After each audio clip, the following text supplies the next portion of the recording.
Eddie Plunkett, otherwise known as Lord Dunsany, has a famous style.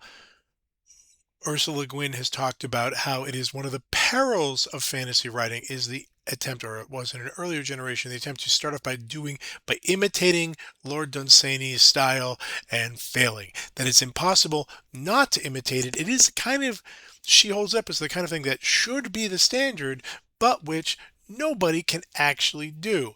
This is not a creative writing class, but I'm going to give you some creative writing advice. Then we're going to talk about some serious lit nerd theory stuff, and then I'm going to come back to a more specific observation about Plunkett's actual novel and his inimitable style. First thing, if you are trying to write, imitating other writers is natural. That is how you do it. Never try to imitate a whole other writer. Don't try to imitate their whole style. You will never get away with it. There are three reasons for this that make that bad. One, you are not as good at doing their things as they are. You are immediately throwing yourself into a skill set where their skill set is better than yours. That's why you're imitating to learn those skill sets, but you're imitating those skills that you don't fully have yet. Two, you take away all the skills you have, however modest, that the person you're imitating doesn't have. All those get rolled out. All the things that you're good at, that person never does, well, now you're not doing them either. And here's the third most important thing. Everyone can see that you're doing it. You go out to imitate Dunsany, Tolkien, Le Guin, Lovecraft, Ray Bradbury, you name it. Everybody can see what you're doing and they can immediately compare you and the real thing. It's not going to be much suspense about which is preferable. So don't do that.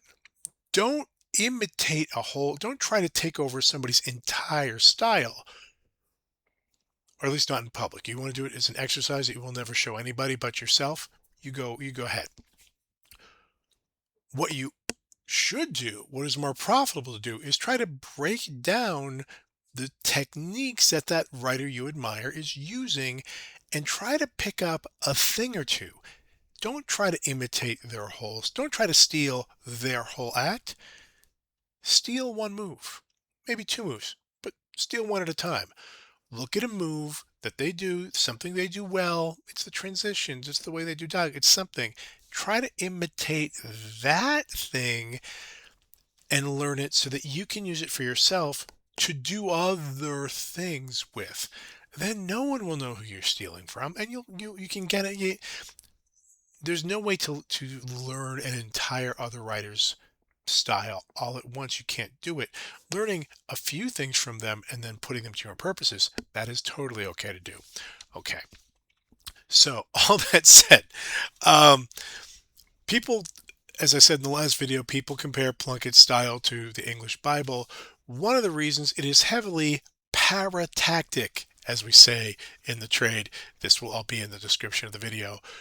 Uses what we call parataxis. Paratactic organization, parataxis, is putting sentences in a row without particularly coordinating them. The word starting with the word "and" a lot is very heavy. And I did this, and he went forth out of Canaan, and he took with him a sheepskin, and for 40 days he walked, and for 40 nights he walked. That there's no attempt to subordinate or coordinate. They're all independent clauses that do their own thing.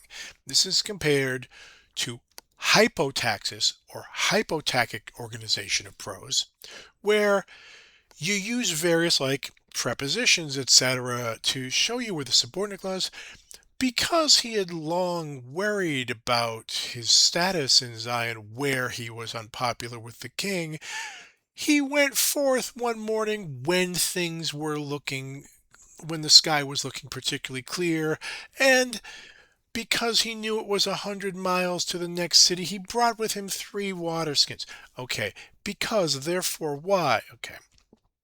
There are, now, Most people's prose uses and should use a mix of this kind of paratactic organization and the hypotactic organization. At the far end of the hypotaxis, you get a stylist like Henry James, where all the sentences are extremely long and complex, not just long, but complexly organized with lots of parts that clearly label parts, clearly labeled as for which part of the sentence is doing. The flip side, the far which is a parataxis would be, besides things like English translations of the Hebrew Bible, would be someone like Ernest Hemingway. He went this, and he did this, and he did this, and he did this, without a whole lot of attempt to explain. Okay. Um, I will also point out parataxis and hypotaxis taxis are basic moves that people are writing all the time, and some people move heavily towards one or the other. But everything about that writer is not explained by that. So if Dunsany and the book of Genesis in the King James translation and Ernest Hemingway are all heavily using parataxis, it's having different effects, right? Especially like Dunsany and Hemingway don't sound alike. Um, in the same way, more than one, you can have a very hypothetical sound and not sound like Henry James himself, particularly. It can be used a lot of ways, but it is something we can observe. It's something you can break down. It's a way of understanding what is happening on the page. And it's something writers are trading off doing all the time. Okay, so here is a trick I myself, as a working writer, would like to rip off from my boy, Eddie Plunkett. Part of what makes his paratactic style, his emphasis on the ands, work so well is he can use an and to make a huge jump. Hypotaxis explains what the different sentences or different clauses are doing together, how they relate to each other. Paratax just puts them there and makes you understand. You will sort out for yourself how they're related. And Dunsany makes this work, Plunkett makes this work because he can make a huge jump in the middle of an and.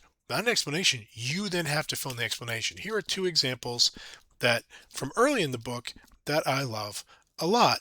Actually, both from just in chapter 1.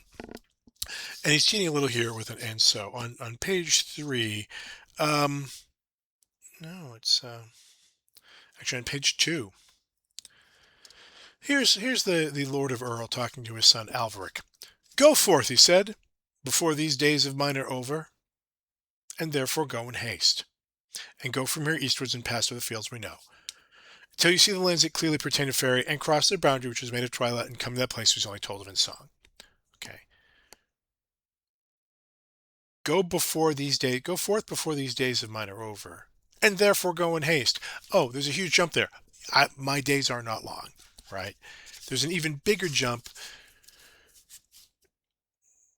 Plunkett uses the and to set up to hitch things together, even though there's a huge gap between them, and you get the kind of readerly excitement of jumping in, like, oh, and that's a big one. And at the end, the last paragraph of chapter 1, Alveric is trying to call to the witch, who he has some kind of, in the first chapter, some kind of ambiguous romantic relationship with. Not quite romantic, but a kind of mutual interest. He rapped in the door of the dark house. He called witch, witch along the lonely heath till children heard from far farms and were terrified. And here's the sense of it. Then he turned home, and that was best for him. Okay, a huge jump. They went home, and that was best for him. We're going to leave it there. He should have gone home, as he not. Then he went home as he should have. He went home, and that was best for him. A big jump, a little breathtaking, worth a technique, worth imitating, which you can do in places where no one will think you're stealing from Eddie Plunkett, 18th Lord Dunsany.